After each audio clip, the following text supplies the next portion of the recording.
සිරුදනම අදත් සාදරයෙන් පිළිගන්නවා සිනමාකම් YouTube channel එකට. අද අපි කතා කරන්න යන්නේ 2024 වසරේ නිකුත් වුණ ලාති කියන මූවි එක ගැන.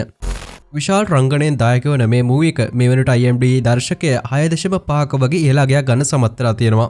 ක්‍රයිම් ත්‍රිලර් කියන කැටගරි එකට අයත් වෙන මේ මූවි එක අවසානයේ වෙනකම්ම ඔයාව ත්‍රිල් එකේ තියන්න පුළුවන් සුපිරිම මූවි එකක්. කතාව ගැන කැටියෙන් කිව්වොත් අහිංසක කෙල්ලන්ව ගොඩක් දරුණු විදියට එක ගමක දූෂණය කරලා මරලා දානවා. ඉතින් මේ දූෂණය කරන කෙනාව සුපිරිම සැලසුමකට අනුව අල්ලගන්න පෙහෙසන පොලිස් නිලධාරියෙකුගේ කතාවක් තමයි මේක. අවසානයේ අපි හිතන්නවත් නැති පැත්තකට අරගෙන යන මේ සුපිරි මූවි එක දිගටම නරඹන්න කියලා මම ඔයාලා හැමෝටම ආරාධනා කරනවා. මේ විදිහට මූවිස් බලන්න කැමති නම් සිනමාකම් YouTube channel එක දැම්ම subscribe කරලා අපිත් එක්ක එකතු වෙන්න. ඒ වගේම තමයි අපි කතා කරන මූවිස් වල සම්පූර්ණ මූවිස් බලන්න කැමති නම් ඔයාලා පුළුවන් පහළ links වලින් ගිහලා අපේ Telegram group එකට join වෙන්න. ඉතින් ඒ ගැන මතක් කරන ගමන් වීඩියෝ එකට like එකකුත් දාගෙන අපි යන් අද මූවි එකේ සම්පූර්ණ කතාවට.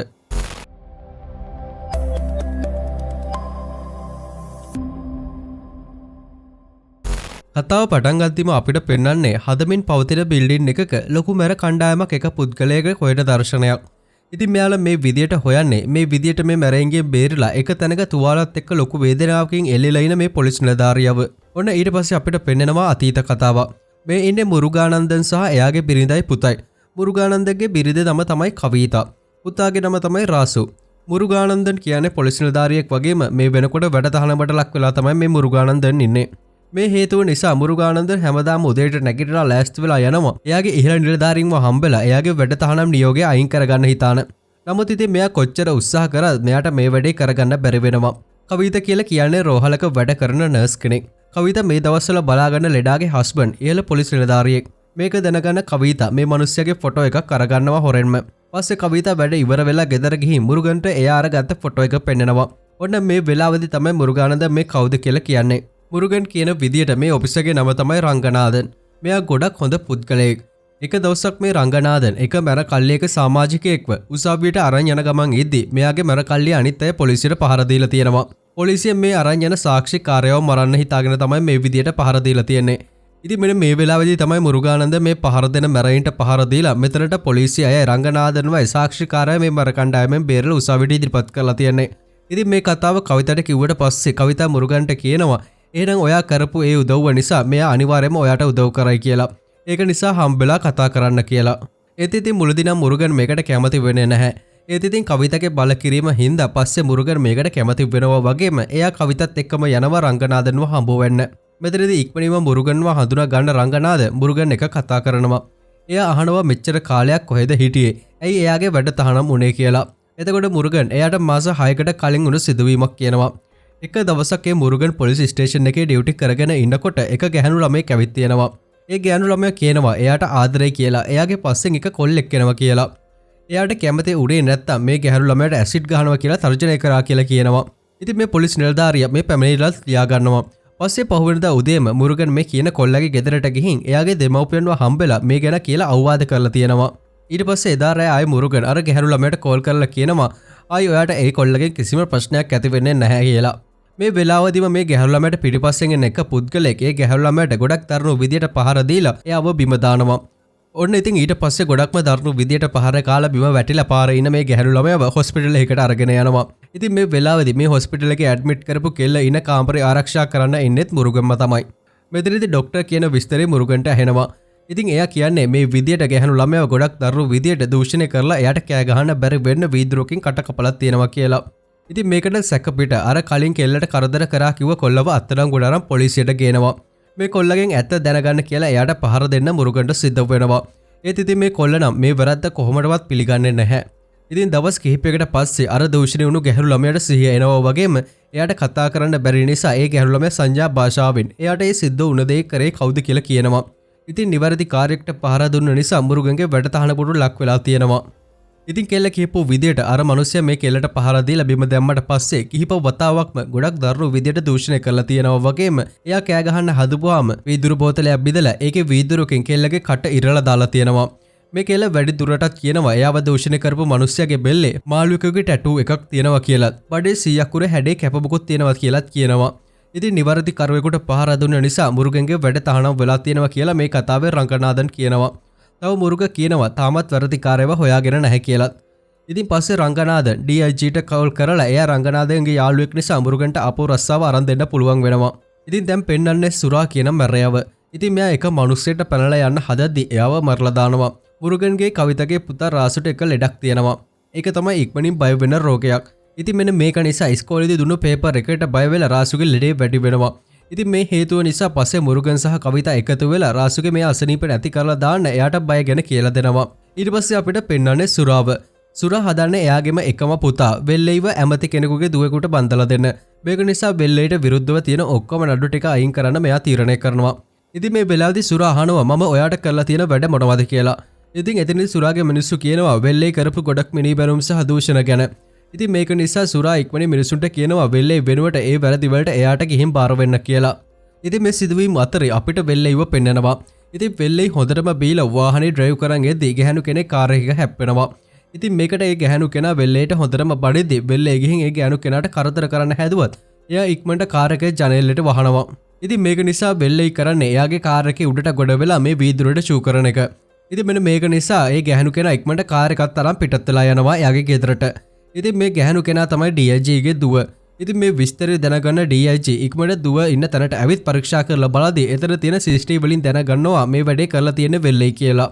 ඊට පස්සේ උදේම මුරුගන් ආපහු වැඩට යන්න පිටත් වෙනවා. ඉතින් ආපහු පොලිස් රස්සාව හම්බුණු සතුටට මුරුගන් වගේම කවිතත් ගොඩක් සතුටින් තමයි ඉන්නේ. පොලිස් ස්ටේෂන් එකට එන මුරුගන් දකිනවා සැරින් සැර එක පුද්ගලයෙක් ඇවිත් පරණ වැරදි වලට කියලා එක එක මිනිස්සුම බාර වෙනවා කියලා. ඉතින් පස්සේ මේක නෝට් කරගත්ත මුරුගන් ආපහු වැඩ කරන්න පටන් ගන්නවා. ඔන්න ඊට පස්සේ අපිට පෙන්නනවා DIG එයාගේ දුවට වුණු සිද්ධිය ගැන හිත බාරකට වෙලා ඉන්නවා. පස්සේ මේ ගැනත් කල්පනා කරලා DIG බාර් එකෙන් පිටත් වෙලා යනකොටම එයාගෙන් කෙනෙක් සිගරට් එකක් පත්තු කරගන්න ගින්දර ටිකක් ඉල්ලනවා. ඉතින් මේ කවුද කියලා බලනකොට තමයි DIG දකින්නේ මේ ඉන්නේ වෙල්ලෙයි කියලා. ඉතින් DIG වෙල්ලෙයි ළඟට එනකොටම එයා හොඳටම බීලා නිසා වෙල්ලෙයි බිම ඇදගෙන වැටෙනවා. ඊට පස්සේ හොරෙන්ම වෙල්ලෙයිව කාර් එකට දාගන්න DIG එක පරණ බිල්ඩින්ගකට අරන් ගිහින් එතනට මුරුගන්වත් ගෙන්න ගන්නවා. DIG අර සිදුණු දේවලුත් මුරුගන්ට කියනවා. මේ වෙලේ DIG කියන්නේ මේ කෙනාට පහර දෙන්න කියලා. ඉතින් එයාගේ බැටන් පොල්ල ගන්න මුරුගන් වෙල්ලෙයිට පහර දෙන්න හදද්දී එයාට කවිතගෙන් කෝල් එකක් එනවා. මේ රිගින් ටෝන් එක වෙල්ලෙයිටත් ඇහෙනවා. පස්සේ මුරුගන් වෙල්ලෙයිට හොඳටම පහර දෙනවා. පහුවෙන්ද වෙල්ලෙයි ඉන්නේ ඇගේ කිසිම ඇදුමක්වත් නැතුව ඔළුවට කවරෙකුත් දාලා කුණු කන්දක වැටිලා. ඉතින් වෙල්ලෙයි හොස්පිටල් එකේ ඉදී එතනට එන සුරා මේ සිදුවීම ගැන දැනගන්නවා. සුරා එයාගේ කල්ලි අයට කියනවා මේ ගහපු කෙනා කවුරු වුණත් දවසක් ඇතුළත එයාව හොයාගන්න ඕන කියලා. ඉතින් වෙල්ලෙයිගේ ඔළුවට උරයක් දාලා තිබුණත් ඒකේ තිබුණු සිදුරින් වෙල්ලෙයින්ට මුරුගන් ඇඳන් හිටපු ඇඳුම පෙන්නලා තියෙනවා. ඉතින් ඒ පොලිස් ඇඳුමක් නිසා වෙල්ලෙයිට ගැහුවේ පොලිස් නිලධාරියෙක් කියලා දැනගන්න ලැබෙනවා. දැන් මේ කල්ලිය මුරුගන්ව හොයාගන්න හදන්නේ වෙල්ලෙයිට ඇහුණු රිගින් ටෝන් එකෙන්. ඉතින් දැන් මේ මැරයින් කරන්නේ එක පොලිස් ස්ටේෂන් එකකට ගිහිල්ලා එළියෙන් කෙනෙක් ඉඳන් මේ ඇතුළේ ඉන්න මැරයින් බලන්න කියලා එක පොලිස් නිලධාරියට කෝල් කරනවා. ඉතින් මේ විදියට කෝල් අරගෙන අන්තිමට ඉතුරු වෙන්නේ මුරුගන්. ඉතින් මෙයාලා මේ මුරුගන්ට කෝල් කරත් ඒ ෆෝන් එක සයිලන්ට් කරන නිසා එක මැරෙක් මුරුගෙන්ගේ ෆෝන් එක ඉල්ල ගන්නවා කෝල් එකක් ගන්න ඕන කියලා. පස්සේ එයා ෆෝන් එක සයිලන්ට් අයින් කරනවා. ඉතින් පස්සේ මුරුගන්ට කෝල් කරනවා. ඔන්න ඉතින් එතකොටම රිගින් ටෝන් එක ඇහෙන වෙලේ ගිහින් මුරුගන්ට පහර දෙන්න හැදුවත් මේ වෙනකොට සුරා වෙලෙන්ගේ කසාදේ වෙනකන් කිසිම ප්‍රශ්නයක් දාගන්න දෙන්න එපා කියලා තිබුණු නිසා එයාලගේ මිනිස්සු වෙල්ලෙයිව නවත්තනවා. ඔන්න ඊට පස්සේ සුරා කට්ටියට කියනවා කොයිම වෙලාවකවත් මුරුගන් පොලිස් නිලය ඇඳුමින් ඉද්දි මොනවත් කරන්න යන්න එපා කියලා. ඉතින් අන්න ඒක නිසා පස්සේ දවසේ මේ ටික බලාගෙන ඉඳලා මුරුගන් පොලිස් නිලය ඇඳුමක් නැතුව සාමාන්‍ය විදියට මාරු වෙනකම් බලාගෙන ඉන්නවා. ඉතින් මෙහෙම දවසක් ගත වෙද්දි කවිතා මුරුගන්ට කෝල් කරලා කියනවා රාසුව ඉස්කෝලෙන් ගන්න ඕන කියලා. ඉතින් මෙන්න මේක නිසා මුරුගන් එයාගේ ඉහළ නිලධාරියෙක් මේකට අවසරය අරන් ඉස්කෝලේ ළඟට යන්න හදද්දි මුරුගන්ට ඉහළ නිලධාරියෙක් කියනවා පොලිස් ඇඳුමෙන් නැතුව සාමාන්‍ය ඇඳුමෙන් යන්න කියලා. ඉතින් මේක නිසා මුරුගන් සාමාන්‍ය ඇඳුමක් දාගත්තත් එයාට පොලිස් ඇඳුමෙන් මේ රාසුව ගන්න යන්න ඕන වෙනවා. මේක නිසා මෙයා පොලිස් නිල ඇඳුමත් අරන් තමයි පිටත් වෙන්නේ. ඉතින් සාමාන්‍ය ඇඳුමෙන් මුරුගන් ඉන්න එක දකින මැරයෝ ටික එයාගේ පස්සෙන් යනවා. මුරුගන් ඉස්කෝලේ ඇතුළට ගිහින් එලෙට එනකම් බලන් ඉන මැරයෝ දකිනවා මුරුගන් ආපහු වෙන්නේ පොලිස් ඇඳුමෙන් කියලා. ඉතින් මෙන්න මෙතනදී මෙයාලට මේ වැඩේ අතාරින්න සිද්ධ වුණත් හොඳටම කේන්තියෙන් ඉන්න වෙල්ලේ යනවා මුරුගන්ව මරලා දාන්න කියලා හිතාගෙන. ඉතින් මගදී පොලිස් ජිප් එක තියෙනවා කියලා දකින මුරුගන් රාසුව ගිහින් කොස්තාපට බාර දෙනවා එයාට වැඩක් තියෙනවා රාසුව ගිහින් ගෙදර දාන්න කියලා. ඉතින් පස්සේ මුරුගන් එයාට එන කෝල් එකක් නිසා එතනින් යනවා. ඊට පස්සේ මේ ජිප් එක ළඟට එන ඔෆිසර් කොස්තාපල්ට හොඳටම බලිනවා මේ ළමයාව බාරගත්ත එකට. මුරුගන් මේ යන්නේ අපිට අර ෆිල්ම් එකේ මුලදීම පෙන්නපු බිල්ඩින් එක ළඟට. මෙයාගේ පස්සෙන් මේ පැරයෝ ටිකක් එනවා. ඉතින් ටිකකින් මෙතනට රාසුවත් අරන් එන කොස්තාපල් ඇවිත් කියනවා එක්ස්පෙක්ටර් වැඩක් තියෙනවා කියලා කිව්වා. රාසුව ගෙදර ගිහින් දාන්න බෑ කියලා. ඉතින් මෙතනට එන වෙල්ලේ ඇතුළු මැරයෝ ටික මුරුගන්ට තර්ජනය කරනවා එයාලව මරලා දානවා කියලා. ඉතින් මේ මැරයෝ ටික ඉක්මනට මුරුගන්ව අල්ල ගන්නත් එනවා. ඉතින් මුරුගන් රාසුවත් අරන් මේ මැරයින්ගෙන් බේරෙන්න එහෙ මෙහෙ දුවලා උත්සාහ කරනවා.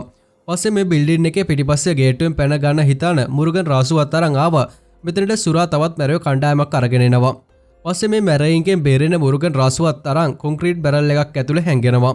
මේ වෙලාවේදී රාසු බය වුණාම එයා අසනීප වෙන නිසා දැන් අසනීප වෙන්න පටන් අරගෙන තමයි තියෙන්නේ. ඉතින් මුරුගන් රාසුට දෙන්න බෙහෙත් බැලුවත් ඒවා තියෙන්නේ රාසුගේ බෑග් එකේ නිසා මුරුගන් රාසුවත් මෙතන පරිස්සමට තියලා පිටත් වෙලා බෙහෙත් අරන් එන්න යනවා. ටිකින් ටික මැරයින්ට හොරෙන් බෑග් එක ළඟට ඇවිල්ලා ඒක අරන් යන්න හැදුවත් මේ බිල්මේ උඩ ඉන්න මැරෙක් මුරුගන්ව දැකලා කෑ ගහන නිසා වෙලේ මුරුගන්ට වෙඩි තියනවා. මේ එක වෙඩිල්ලක් මුරුගන්ට වැදෙන නිසා එයාට සිද්ධ වෙනවා මේ බෑග් එක දාලා එතනින් පැන ගන්න. ඉතින් මෙයාලගේ බෙරෙන හැංගිලා හිටිය මුරුගන් දකිනවා මේ හරියට එන සුරාව. ඉතින් ඉක්මනට සුරා දිහාට පැනලා යන එයාව පහර දීලා අල්ලගෙන අතපය ගැට ගහලා ලණුවක ඔතාලා මෙතන තියෙන බිල්ඩිමේ පල්ලෙහාට දාලා කියනවා වෙල්ලේට සුරාව ඕන නම් රාසුගේ බෑග් එක දෙන්න කියලා. ඉතින් මේ වෙලාවේදී මැරියෝ ටිකක් සුරාව බේරගන්න බෑග් එක දෙන්න හැදුවත් මෙතනදී වෙල්ලේ මුරුගන්ට වෙඩි තියෙන නිසා ඒක මුරුගන්ට බෑග් එක ගන්න බැරි වෙනවා. ඉතින් පස්සේ ආපහු රාසු ළඟට යන මුරුගන් රාසුවත් අරන් එක තැනකට ගිහින් කියනවා ඔයා හෙට උදේ වෙනකම් මෙතන නිදා ගන්න. ඊට පස්සේ එළි වුණාම මෙතන තියෙන කම්බි දිගේ පරිස්සමට පල්ලෙහාට බහලා යන්න කියලා. මේ වෙනකොට සුරා මේ මුළු නගරෙම ඉන්න හැම මරයෙක්ම මෙතනට ගෙන්නලා තියෙනවා. මට අද රැය ඇතුළත මේ පොලිස් කාර්යාව මරන්න ඕන කියලා. ඉතින් පස්සේ මේ මැරයෝ ඔක්කොම ටික මුරුගන්ව හොයන්න පටන් ගන්නවා. මෙතන මෙහෙම සිද්ධ වෙද්දී මුරුගන් වැඩ කරන පොලිස් ස්ටේෂන් එකේ තිබුණු ගොඩක් සාක්ෂි භාණ්ඩ අතුරුදහන් වෙලා තියලා ප්‍රධාන කොස්තාපට දැනගන්න ලැබෙනවා. ඉතින් මෙයාලා මෙතන නැති වුණු භාණ්ඩ ගැන පරීක්ෂා කරද්දී අනිත් පැත්තෙන් පෙන්නනවා මුරුගන් මැරයින්ට පහර දෙන්න යොදා ගන්න ස්ටේෂන් එකේ සාක්ෂි කාමරයේ තිබුණු දේවල් කියලා. ඉතින් මුරුගන් පෙට්‍රල් බෝම්බ වලින් මැර කල්ලියට පහර දෙනවා. ඉතින් මේ වෙලාවේදී අපිට තේරෙනවා මුරුගන් මේ විදියට මේ බිල්ඩින් එකට ඇවිත් මේ මැරයින්ට කොටු වෙන එක මුරුගන්ම එක සැලැස්මක් කියලා. ඉතින් එදා මුරුගන් වෙලේට පහර දුන්නු දවසේ මුරුගන් හොඳටම දැනගෙන ඉඳලා තියෙනවා එයා මේ පහර දෙන්නේ වෙලේට කියලා. ඒ වගේම දවස් කිහිපයක් එයාව මේ මැරයෝ ටික ෆලෝ කරා කියලාත් මුරුගන් දැනගෙන ඉඳලා තියෙනවා. ඉතින් මෙයාට මේ මැරයෝ කොයි වෙලේ හරි පහර දෙයි කියලා හිතලා මුරුගන් එයාට එයාගේ පවුලේ අයට බේරෙන්න මුරුගන් වැඩ කරනකොට පොලිස් ස්ටේෂන් එකේ මේ මැරයින්ව ඉවරයක් කරන්න පුළුවන් විදිහේ හැම දෙයක්ම හොරකම් කරගෙන ඇවිත් මේ බිල්ඩින් එකේ තියලා තියෙනවා. ඉතින් එක විදිය උගුල් පවා මේ මුරුගන් මේ මැරයින්ට පාවිච්චි කරනවා. දිගින් දිගටම මුරුගන් මේ මැරයින්ට පහර දීලා ගොඩ දෙනෙක් ඉවර කරන්න පුළුවන් වෙනවා. එක තැනකදී මේ මැරයින්ට පුළුවන් වෙනවා මුරුගන්ව අල්ලගෙන එයාට හොඳටම පහර දෙන්න. අනිත් පැත්තෙන් බෙහෙත් නැතුව රාසුගේ ලෙඩෙත් වැඩි වෙලා තමයි තියෙන්නේ. පස්සේ වෙල්ලේ මුරුගන් එයාට කරපු විදියට මුරුගන්ව ගැට ගහලා එයාට පහර දෙනවා. ඉතින් මේ වෙලාවේදී මුරුගන් hina වෙනවා. ඉතින් මෙච්චර ගහදෙත් hina වෙන එක ගැන පුදුම වෙන වෙල්ලේ යහනවා ඒ ඇයි කියලා. එතකොට මුරුගා කියනවා මම ඔබට ගැහුවේ උඹ සුරාගේ පුතා වෙලත් කියලා දැනගෙන කියලා. ඉතින් පස්සේ වෙල්ලේ ඉච්චර තරහක් තියාගෙන මම මොකද කළේ කියලා වෙල්ලේ මුරුගෙන් අහනවා. ඉතින් මීට මාස 6කට කලින් අර කෙල්ලව දෝෂණය කරපු එකට මුරුගන් වැඩ තහනම් වෙනවා. පස්සේ වැඩට ගිය දවසේ කෙනෙක් ඇවිත් බාර වෙලා තියෙනවා. ඉතින් මේ මිනිස්සයා සුරාගේ කෙනෙක් කියලාත් මේ මිනිස්සයාගේ බෙල්ලේ තිබුණු ටැටූ එකයි බඩේ කැපුම් පාරේ බොරු කියලාත් මේකට බොරුවට තමයි බාර වෙලා තියෙන්නේ කියලාත් මුරුගන්ට දැනගන්න ලැබෙනවා. ඉතින් මෙන්න මේක නිසා වෙල්ලේව හම්බෙලා වැඩක් දෙන්න හිතාන මුරුගන් වෙල්ලේ යන බාර් එකටම ගියත් ඒ ආවහම DIG වෙල්ලේව අල්ලගෙන මුරුගන්ට කතා කරපක ගැන මුරුගන් කියනවා. ඉතින් DIG කතා කරාම ගියාට පස්සේ මේ වෙල්ලේ මුරුගා අඳුරගෙන තමයි අර අහිංසක ගැහණු ළමයා දූෂණය කරපු එකට හොඳටම පාර දීලා පල්ලි අරගෙන තියන්නේ. මේව අහගෙන හිටිය වෙල්ලේ බිමට විසික් වෙන්න මුරුගන්ට හොඳට පාරක් ගහනවා. ඉතින් මුරුගන් ආපහු නැගිටින්න කටින් ලණුවකුත් අල්ලගෙන ඉතින් ශනිකව ලණුව අදින මුරුගා එතන වතුර මල් වගේක් ක්‍රියාත්මක කරලා මේ මැර කණ්ඩායමේ අවධානය වෙනස් කරලා තවත් ලණුවක් අදින ගමන් එතන තිබුණු තැනකින් පැන ගන්නවා. ඉතින් අර මුරුගන් අන්තිමට ඇදපු ලණුව නිසා මෙතන වහලේ උඩ මුරුගන් අටවල තිබුණු තුවක්කු වගේක් ක්‍රියාත්මක වෙලා මෙතන ගොඩක් අයව මැරෙනවා. දැන් තමයි වෙලෙට තේරෙන්නේ මේ දේවල් කලින් ඉඳලම මුරුගන් ප්ලෑන් කරපු දේවල් කියලා. අනිත් පැත්තෙන් අවදි වෙන්න රාසු දැන් උදේ වෙලා නිසා එයාගේ බය පැත්තකින් තියලා මුරුගන් කියපු විදියට අර කම්බි වලින් පහලට බහලා මෙතනින් පැනලා යන්න උත්සාහ කරනවා. ඉතින් මෙන්න මේ වෙලාවේදී එදා වෙල්ලේගේ කසාදයට තියෙන නිසා වෙල්ලේට යන්න කියලා සුරා කියන්නේ එයාට මුරුගන්ට මල්ලා ගෙනත් දෙන්නම් කියලා. ඒක නිසා දැන් ඔයා ගිහින් කසාදට ලෑස්ති වෙන්න කියලා. ඉතින් මෙතනින් පිටත් වෙලා යනකොටම තමයි වෙල්ලේ දකින්නේ අර කම්බි වලින් බැහැකින එන රාසුව. ඉතින් රාසුව අල්ලගන්න වෙල්ලේ කරන්නේ රාසුව තියාන මුරුගන් එළියට ගන්න එක. ඉතින් රාසුත් බේරෙන්න මෙතනින් දුවන් එද්දී මුරුගන්ට ගහන පොළු පාරක් නිසා මුරුගන්ට සිහිය නැති වෙනවා. ඉතින් සිහිය එද්දී රාසු පේන්න නැති නිසා මුරුගන් කලබලෙන් රාසුව හොයන්න ගමන් මෙයාලගෙන් අහන්නේ රාසු කොහෙද ඉන්නේ කියලා. ඒත් මැරයෝ කියන්නේ උඹේ පුතාව අපි පණ පිටින් වැරළුවා. පුළුවන් නම් මැරෙන්න කලින් හොයාගන්න කියලා. ඉතින් මේ වෙලාවේදී මුරුගන්ට වෙල්ලේ පිහියකින් අනිනවා. ඉතින් මේ මැරයින්ගේ පහරකයන් මැද්දෙම මෙතන වැලි ගොඩවල් අවුස්සන මුරුගන් රාසුව හොයාගන්න පුළුවන් වෙනවා. පස්සේ මුරුගන් රාසුව එයාගේ බෙහෙතුත් දීලා එයාව බේර ගන්නවා. ඔන්න ඊට පස්සේ මෙයාලව මරන්න එන හැම මරයෙක් එක්කම මුරුගන් සටන් කරන්න පටන් ගන්නවා. මෙතන මැරුවේ හැම කෙනාටම වීම දාන මුරුගන් එයාට පහර දෙන්න ආව සුරාගේ බෙල්ල කපලා මරලා දානවා. වෙලෙටත් පහර දීලා එතන බිල්ඩින් එකෙන් බිමට දාලා එයාවත් ඉවරයක් කරලා මරලා දානවා. ඉතින් මෙන්න මේ විදිහට තමයි අර අහිංසක කෙල්ලෙකුට දූෂණය කරලා මරලා දාපු මේ හැම මැරේකටම මුරුගන් දුන්නු දඩුවම. ඉතින් මූවි එක ගැන මොකද හිතුනේ? ඔයාගේ අදහසත් අනිවාර්යෙන් පහලින් කමෙන්ට් එකක් දාගෙන යන්න. ඒ වගේම වීඩියෝ එකට ලයික් එකකුත් දාන්න. දිගටම මේ විදිහට මූවිස් බලන්න කැමති නම් සිනමා කැම YouTube channel එක subscribe කරලා අපිත් එක්ක එකතු වෙන්න. අපි කතා කරන මේ හැම මූවි එකම සම්පූර්ණ මූවිස් බලන්න කැමති නම් ඔයාලට පුළුවන් පහල links වලින් ගිහලා අපේ Telegram group එකට join වෙන්න. එහෙනම් ඉතින් අපි ඊළඟ වීඩියෝ එකෙන් හම්බෙමු ගිහින් එන්න මේ ඔයාලගේ සිනමා කැම.